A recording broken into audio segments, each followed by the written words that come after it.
kailangan natin na gawin po ito kasi po alam naman natin na sobrang dami ng mga naging trabaho, naging busy sa lahat. Ano po, kailangan talaga natin na magkaroon ng isang pagkakataon po na katulad nito.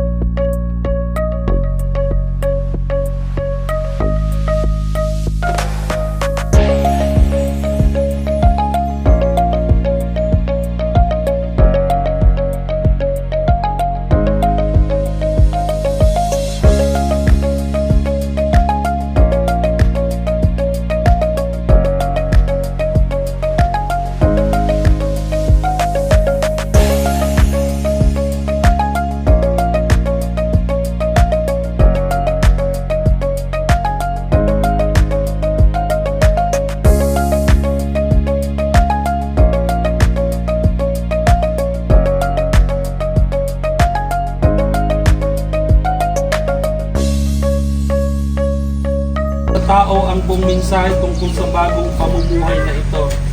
Kaya nang mag-uumaga na, pumasok sa templo ang mga apostol at nagturo sa mga tao. Pinagpala ng Diyos ang mga talatang ito na ngayon ay ating pasamantala o mabilis ang pagbubulay-bulayan.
Pero alam niyo po, habang nandun tayo sa lugar, alam ko naman nag-enjoy tayo kahit po napakaikli lang nung ating time.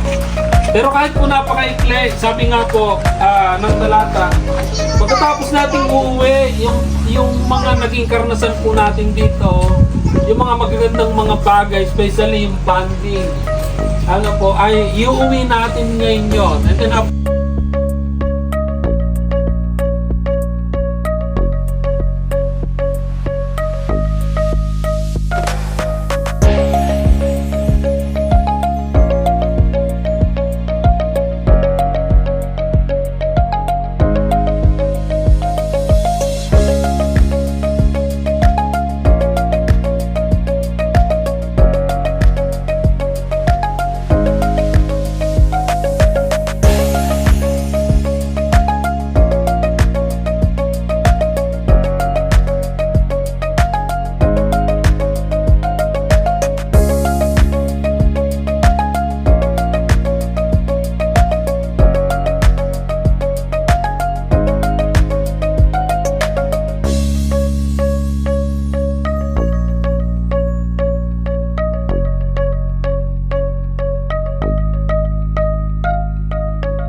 May mga pagkakataon na nakatutok ka na lang dun sa work mo, nakatutok ka na lang dun sa church na pinaglilingkuran mo, nakatutok ka na lang sa Panginoon. Gusto rin ng Panginoon, ma-relax din yung buhay mo bilang anak na.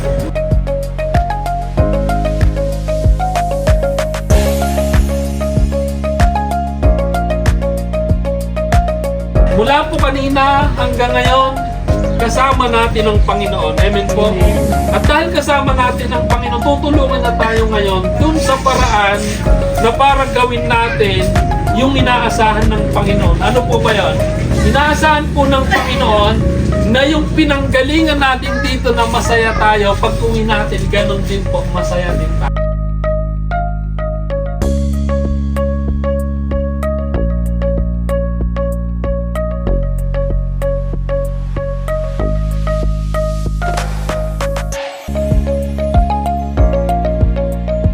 Sama-sama tayo na ipapahayag ngayon sa Panginoon yung kadakilaan niya, yung kabutihan niya.